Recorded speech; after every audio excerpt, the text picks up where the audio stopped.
Leading up to the release of Star Wars The Phantom Menace in 1999, merchandisers rushed to meet fan demand for Star Wars products, which had not seen a surge in popularity for almost 2 decades. Retailers were stocking up on this merchandise.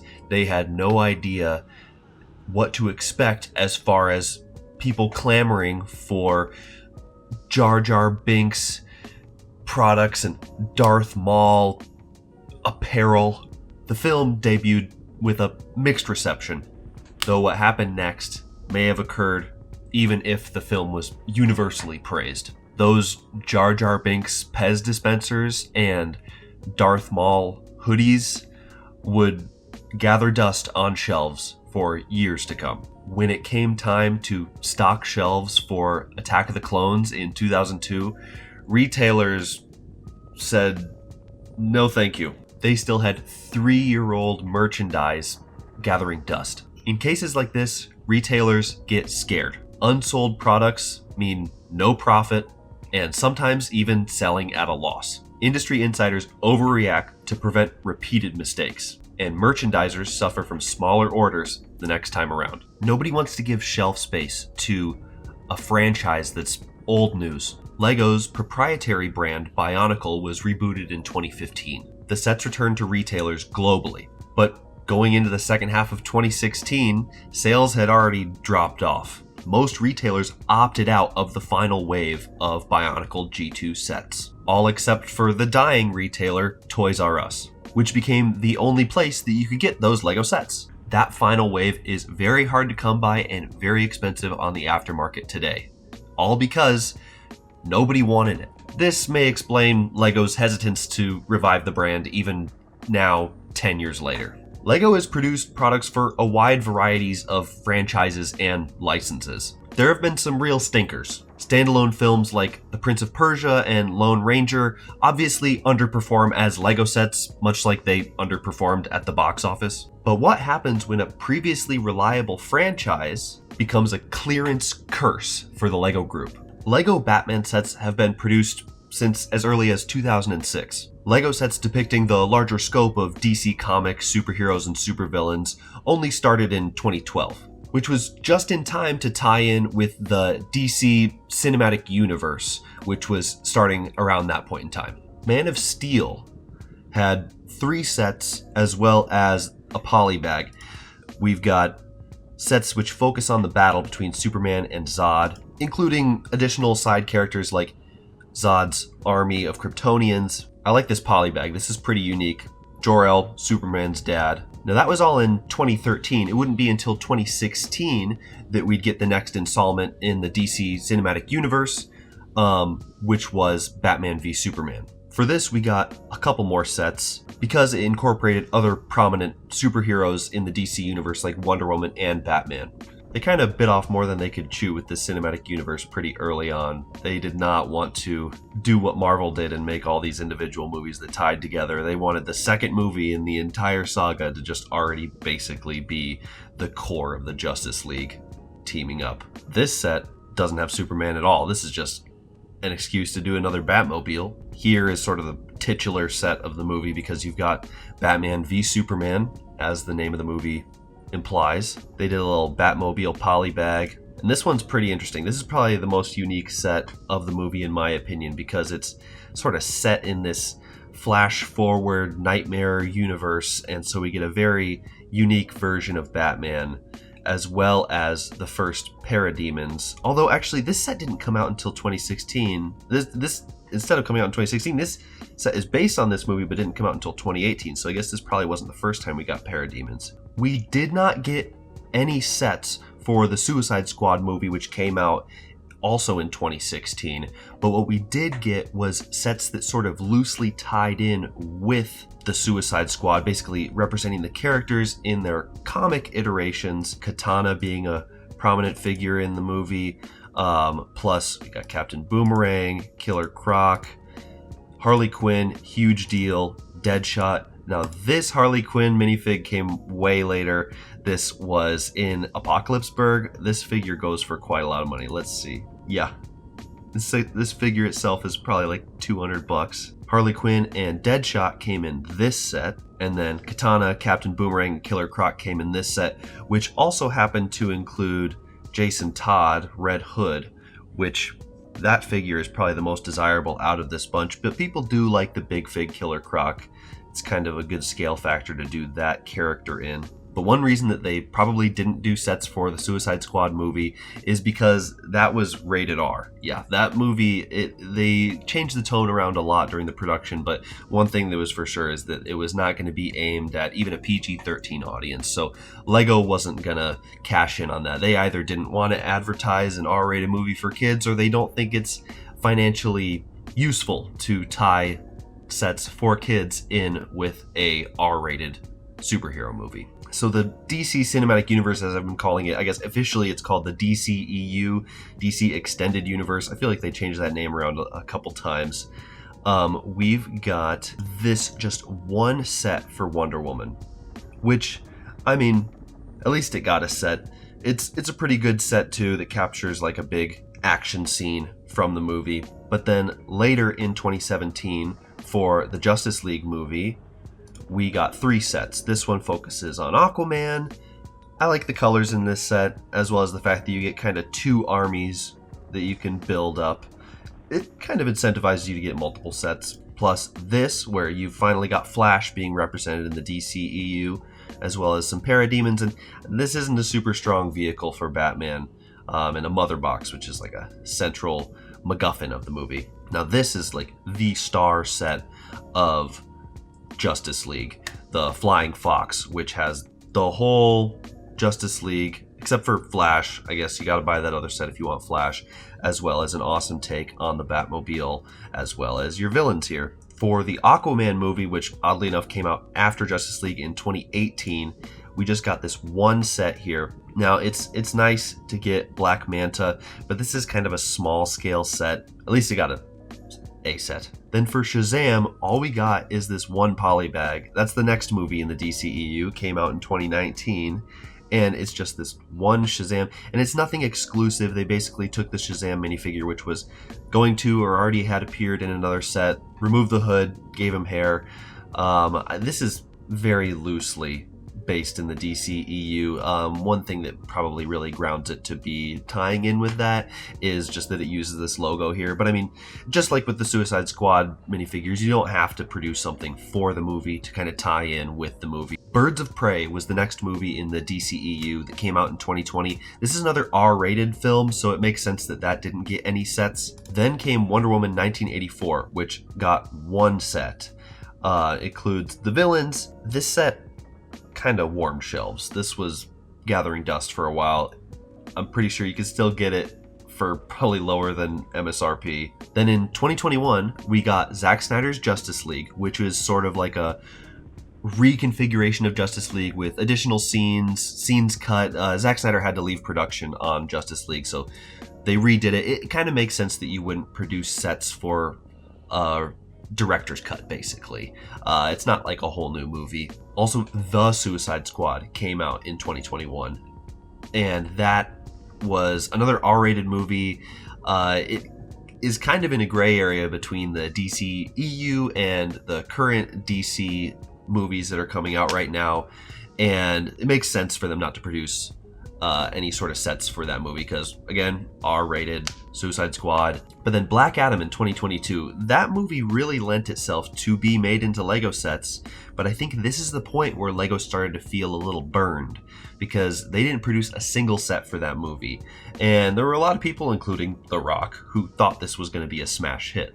So why wouldn't Lego want to produce sets which tied in with it whatsoever, even a polybag like they did for Shazam? Then in 2023, the next Shazam movie came out, Shazam! Fury of the Gods. No sets tying in with that. The Flash came out, which we'll talk more about in a second here. And in 2023, Blue Beetle came out, which is another marketable fig. They've done a Blue Beetle minifigure before. There's nothing stopping them from doing just a small little Blue Beetle tie-in and a small set or a poly bag, anything. And then we got Aquaman 2, The Lost Kingdom, all within that same year, one final year for the DCEU, and that didn't get a single set either. So this set, 76221, Batmobile Flash tracking, this was far into production by the time that it was axed. Now, this would have tied in with the Flash movie in 2023, but either because they foresaw that the movie was going to get delayed,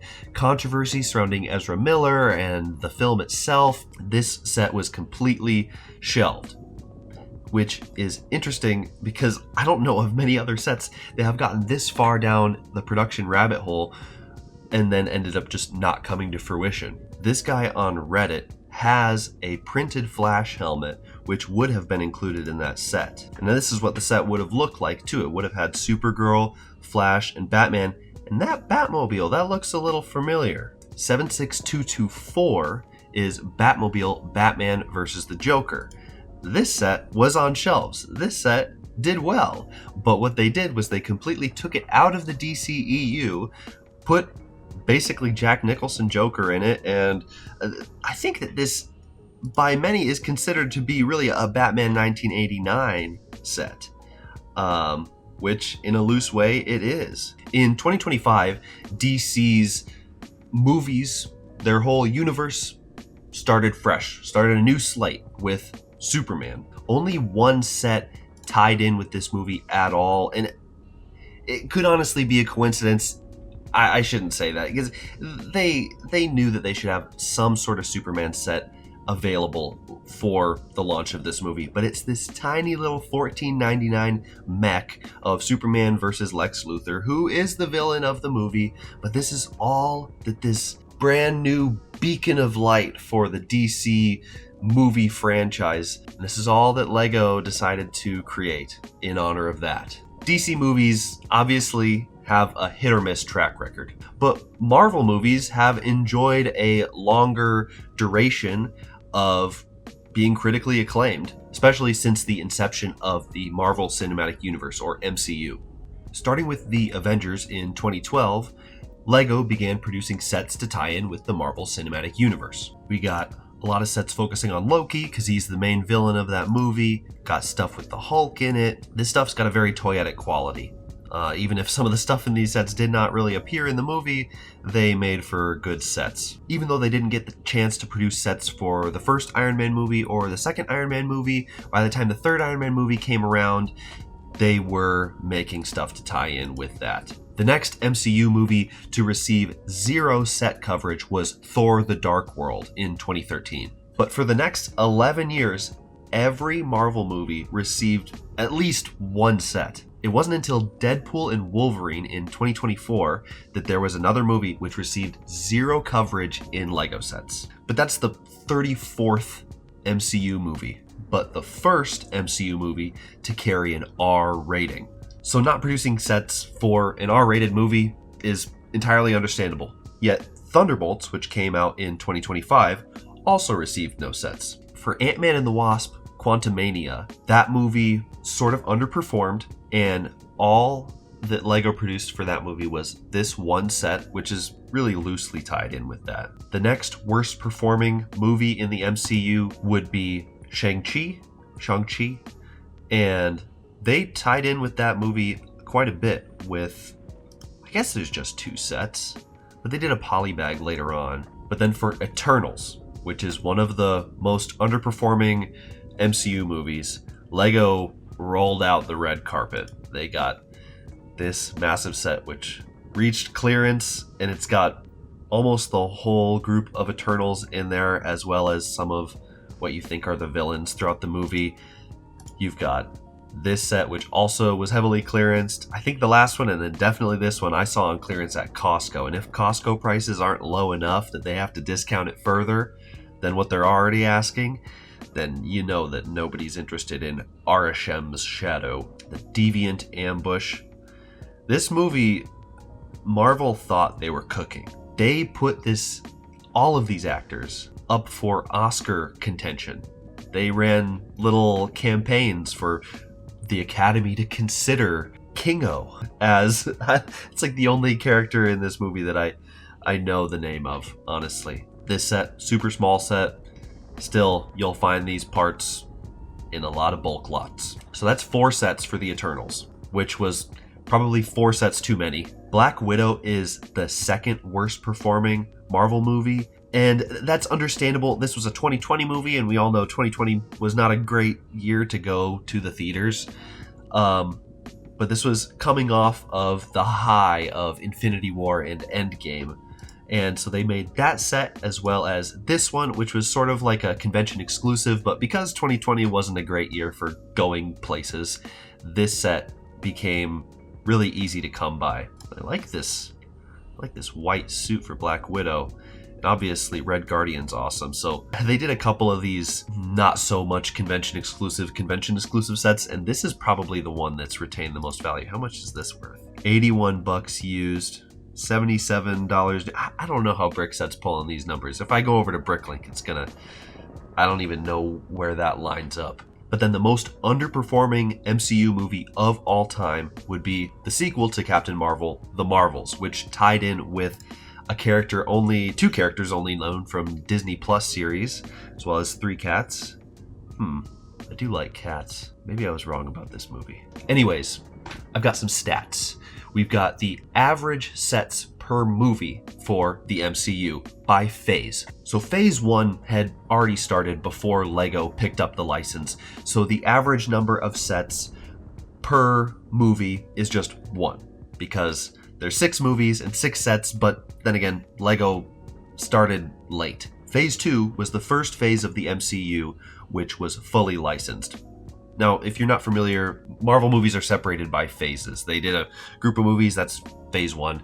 Next group of movies, that's phase 2. So the average sets per movie for phase 2 is 2.67, nearly 3 sets per movie, which is still not as high as it will get come phase 3, where the last phase and the previous phase both had 6 films each. This phase had 11 films and 39 total Lego sets tying in with that, which makes it 3.5 sets per film, which is really good.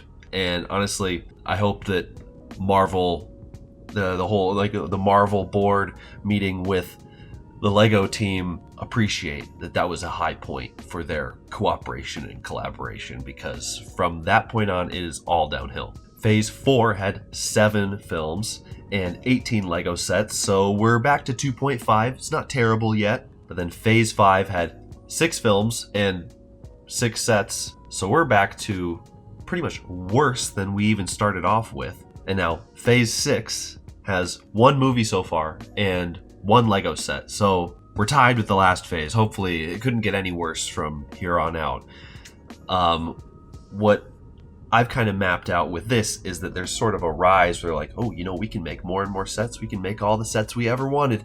Okay, you know what? People aren't buying these sets. People aren't watching these movies as much as they used to. This isn't as much of a surefire bet to produce sets tying in with every MCU film. The next MCU films, which will be coming out, are Spider-Man Brand New Day and Avengers Doomsday. Will Lego make sets for these movies? I think for sure Spider-Man is the Batman of the Marvel universe, in the sense that his toys sell great. Even if you make a red motorcycle and slap a spider on it, kids will eat that up. And Avengers Doomsday is going to be on the scale of Infinity War and Endgame, because that was the last time that the MCU really felt in control of things. So they're just going to try to remix that magic all over again and bring Robert Downey Jr. back out of retirement. So there will be sets, and they will probably sell decently well. But I don't have the same confidence for any future standalone films they do. Like if they did a sequel to Shang-Chi, I think they probably learned their lesson that they shouldn't be producing as many sets for that sort of thing. They've done collectible minifigure series for Marvel, and those mostly covered the Disney Plus series. And I think that that's maybe how they'll cover future Marvel characters, where if we're not going to get Shang-Chi sets, maybe there's going to be another MCU movie coming out that year and another Disney Plus show, and so they'll just tie them all together in a collectible minifigure series. Although we only get like 3 collectible minifigure series per year, so that's kind of a esteemed slot in the production slate. Some years can see multiple MCU films getting released. It's understandable that there wouldn't be a set or wave of sets released for every single one of them. Star Wars, however, has had much fewer films hit theaters over a much longer period of time. Everybody knows about Lucasfilm being acquired by Disney, which led to the sequel trilogy that we all know and love. The Force Awakens was a hit, but it experienced the same sort of problem that The Phantom Menace saw, where they overproduced merchandise. And by they, I don't just mean Hasbro and Lego, I mean everybody was hopping on this bandwagon. We had soda with Rey's face on it. We had First Order troopers put on everything you can imagine. Fun fact, Disney really likes putting First Order troopers on stuff, as well as other sequel trilogy characters, because other stuff they do still have to pay like a sub royalty to George Lucas, and then stuff that Disney Star Wars has created out of thin air is just 100% money for them. They can gather 100% of they can reap 100% of the rewards on that sort of stuff. Then after The Force Awakens, The Last Jedi had a pretty bad reception. Very soon after, Solo underperformed. Then after some recovery time, The Rise of Skywalker came out. And after The Rise of Skywalker, there was quite a bit of fallout. People were disillusioned by that movie. I don't think it did as well as they expected. Now we've had no Star Wars movies for over 6 years. So if we look at Lego sets, which tie in with the sequel trilogy, we've got the last grouping of Rise of Skywalker stuff coming out in 2020, just after the movie. And then we've got stuff here and there that, I mean, some might consider to be tying in with the sequel trilogy, but this is just R2-D2. There's nothing here that particularly, this is just people on Brickset are going crazy with their tags. This 2021, this is a sequel trilogy set, but this is just like a little 4+ X-Wing fighter, not aimed at a majority of people. This is still trying to make sure that kids have what they've learned. Like, because if you're a kid growing up in the 2010s, the sequel trilogy is your stuff. That is for you. So Lego's trying to still hold on to that idea of continuing to produce merchandise for that grouping of people. We've got a plush. We've got the Millennium Falcon Christmas diorama. Now this tied in with a Lego Star Wars Christmas special, so I wouldn't even say that this is tying in with the sequel trilogy. It's just that sequel trilogy characters happen to be appearing in Lego's holiday special. The Dark Falcon here does have like Sith Rey in it, but I guess I could say that that is a sequel trilogy character from a very small moment in the movie, in The Rise of Skywalker. But this whole set, this is tying in with Lego Star Wars canon. This is for Rebuild the Galaxy. This isn't for Rise of Skywalker. Then in 2025, we've got this book, which does come with the revived Palpatine. The 2025 Advent Calendar has this Sith language C-3PO, as well as Babu Frick, which, okay, everybody does love Babu Frick. I love Babu Frick. I think I need Babu Frick. As well as in 2025, we got a helmet set for Kylo Ren. I think this is like the first real set that I would say is a sequel trilogy set that has come out since 2019, since 2020. The 2020 set's tying in with the movie that was just out. And I think that's because Lego has been scared for a long time to produce stuff for the sequel trilogy, especially The Last Jedi and The Rise of Skywalker, but The Force Awakens is more universally loved, and Kylo Ren is just cool. Even for people who don't like the movies, they know that Kylo Ren is cool. He's got a cool factor. Toys with his helmet, with his face, with his lightsaber, they sell. Plus, they did his command shuttle, which is part of like the Starfighter collection, Starship collection, and so this probably doesn't sell as well as the helmet, but Lego's starting to be a little less scared of covering these movies in products again. And now in 2026, we're getting a BB-8, which is like the other thing that's universally loved from the sequel trilogy, mainly Force Awakens, which is this cute little soccer ball droid that everybody loves, but also being affected by the poor reception of The Rise of Skywalker is all of the Disney Plus shows which have come out since, and Lego's merchandise, which aims to tie in with those, or Lego's lack of merchandise tying in with those Disney Plus series. For The Mandalorian Season 1, Lego did produce a good amount of sets. We got the ATST Raider, which we got pictures of this before the show was even coming out, and everyone was like, okay, this show's going to be pretty good. We got this big ol' ugly version of what we knew then as the Child, and we got our first Razor Crest, Playscale Razor Crest. There was this battle pack which sort of covered the Remnant, this Forge set, which was the only way you could get the Armorer, as well as Paz Vizsla, and Moff Gideon's Light Cruiser, which was the first time we got a Fennec Shand, as well as Moff Gideon and a Dark Trooper. Luckily, we would get more Dark Troopers later, because they would end up doing the Dark Trooper Attack set, which made them a bit easier to mass. For The Mandalorian Season 2, we got this set with Boba Fett in it. We've got the Imperial Armored Marauder, this Trouble on Tatooine set, which would have been great to have Cobb Vanth in it then, but I guess it's good that we're at least getting him now. With Season 1 of The Mandalorian coming out at the end of 2019, as well as Season 2 of The Mando show coming out in 2020, the next piece of media we got on Disney Plus was The Bad Batch, which we got this set initially, which included all of them except for Omega,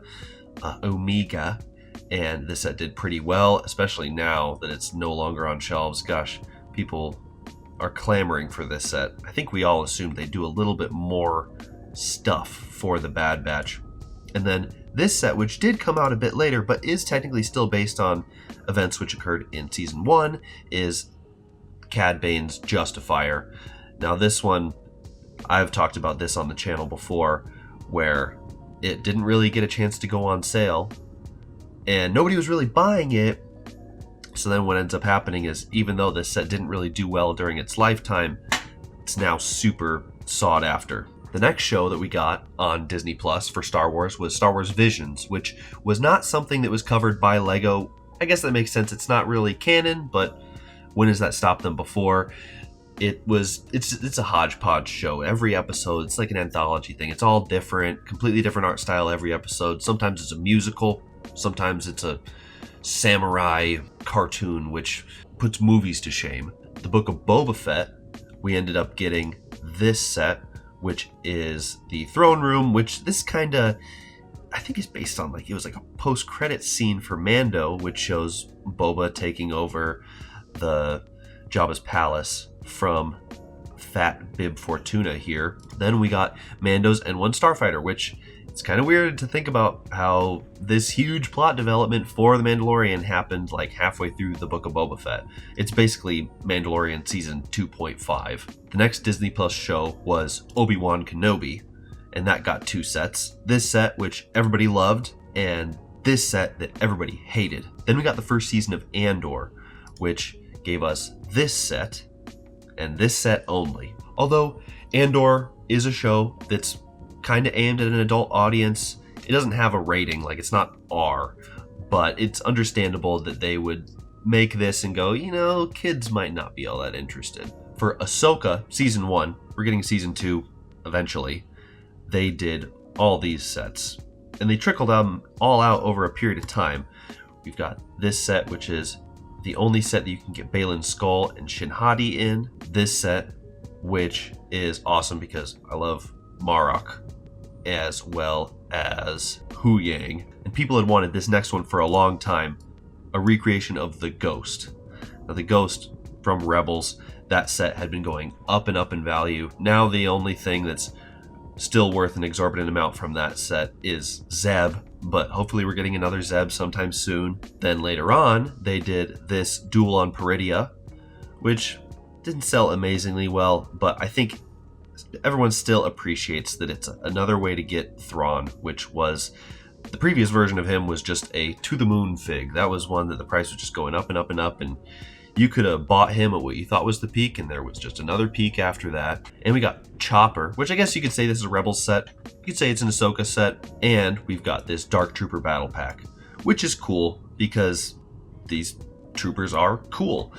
Even if you don't watch the series, you go, oh my gosh, zombie death troopers. That's the coolest thing I've ever seen. We got The Mandalorian Season 3, which saw a few sets, like this spider tank with Bo-Katan, this awesome 2-pack. I think it's always great when they do sort of like a battle in a box. They got a good guy vehicle, a bad guy vehicle, they can face off, especially when they're decently sized starships like this. The pirate snub fighter, Paz Vizsla and Moff Gideon battle, which is great because that previous Paz Vizsla fig, a lot of people thought they had missed their chance, but this one's actually a slight improvement on the last, as well as you get sort of an armored Moff Gideon, which I always felt like was sort of like Darth Vader, Mandalorian Gus Fring. This set, which is sort of like from a flashback sequence, so it's Clone Wars era, but it's a Mandalorian set, kind of best of both worlds, although we had been pretty oversaturated with 501st Troopers at this point, so main reason you'd want to get this is if you're a completionist,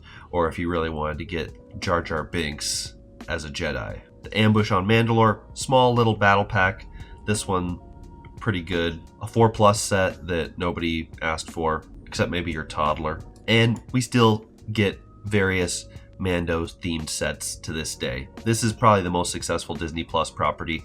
So successful that they're gonna make the next Star Wars movie basically just a condensed version of what probably was the script for Mando Season 4, which we'll definitely be getting sets for. Star Wars Tales of the Jedi received 0 sets. That's sort of an anthology series.